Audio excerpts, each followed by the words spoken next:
Morning guys, Mon here. Today we're talking about 10 things that will smooth out your start into 1.0 and that everybody should know. So first of all, we are starting with how to unlock all the Wayfinders. For Wingrave, Silo and Nis, it's fairly easy. One of them you will get from the beginning, your starter Wayfinder. The other two you will gain slightly after from West, the new Wayfinder.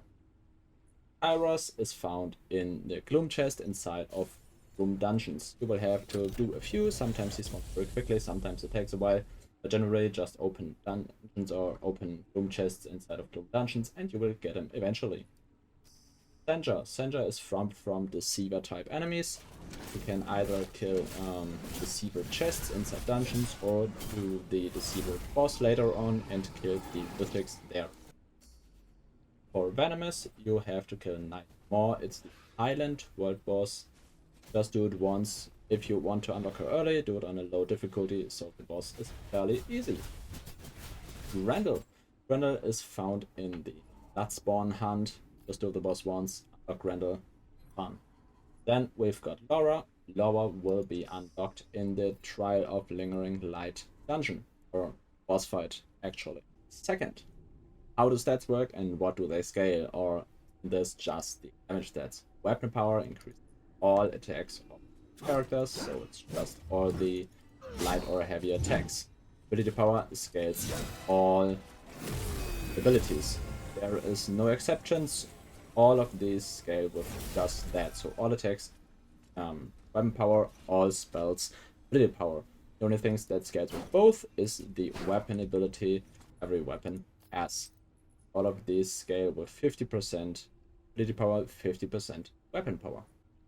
Break power generally increases, well, the break damage you're dealing with both attacks and spells, and some spells or some attacks do have inherently better scaling for break power. Third is enemy scaling and gear upgrades. Dungeons will scale with your gear power, and if world scaling activated, everything in the game will scale up to level 30 depending on how strong you are.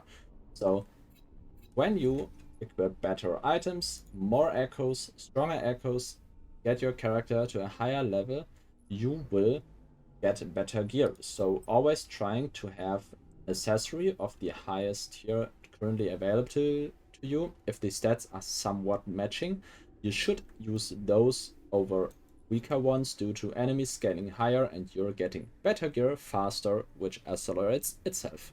World scaling does also enable enemies to drop all of their loot up to level 30, so you can get all the accessories and all the echoes you desire for up to level 30 from all enemies. Next up, farming strats. Greed Imbuements gives a good amount of gold early on. Also, the Greed Imbuements forces the Loot Goblin event, and the Greed Imbuement plus the Solar Imbuement forces the Phoenix event. So there you can farm those events respectively fairly quickly and fairly easily. Also, the Void Dungeon is a very good early dungeon for experience that you can grind, well, as long as you want, but overall it's a very good dungeon. Once you reach the mid game, the arena event in Frostmarch is one of the best spots or one of the best areas to farm gear and overall stuff. I have made a separate video about this, which will be linked in the description. Another small thing is use your resonance. Well, in addition to, getting your gear up and stuff like that, once you have a Wayfinder you really enjoy, put all your resonance caches into them, level them up very quickly to gain those early boosts.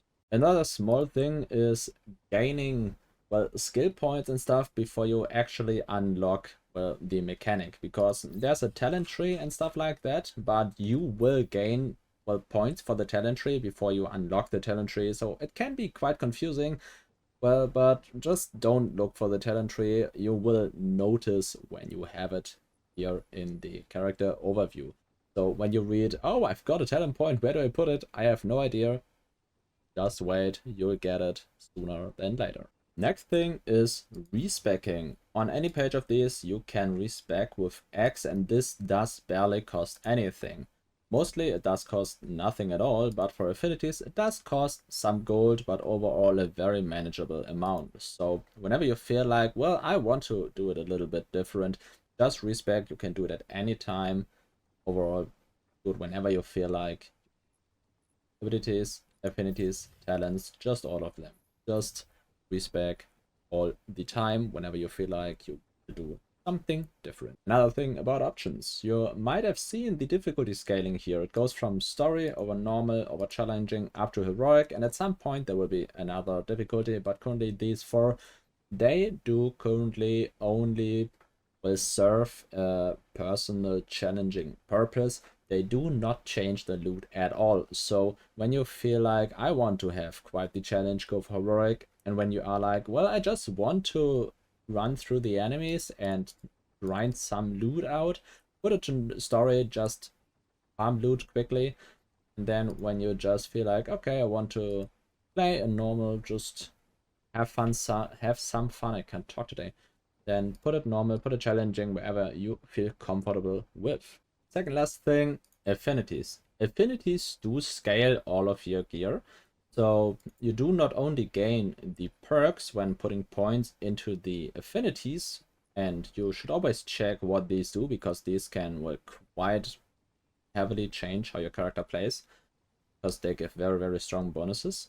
But they do also scale all of the bonuses of your gear. So when you are looking for example, a lot of ability power, you want to have your gear to have ability power in the stats who are scaling the most. So when you put instinct discipline, you want to wear a set that gives ability power in both instinct and discipline. And last but not least, style and armor sets.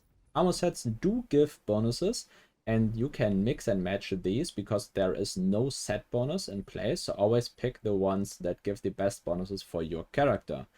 When you want to look different, do it in the styles tab. You can always change how you want to look overall. This does not affect your character at all.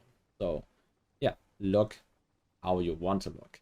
I hope all of these tips and tricks or ideas of how you can change your play or your enjoyment of the game. I don't know what did I want to say.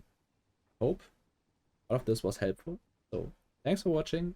And if you liked it, feel free to like, comment, and subscribe.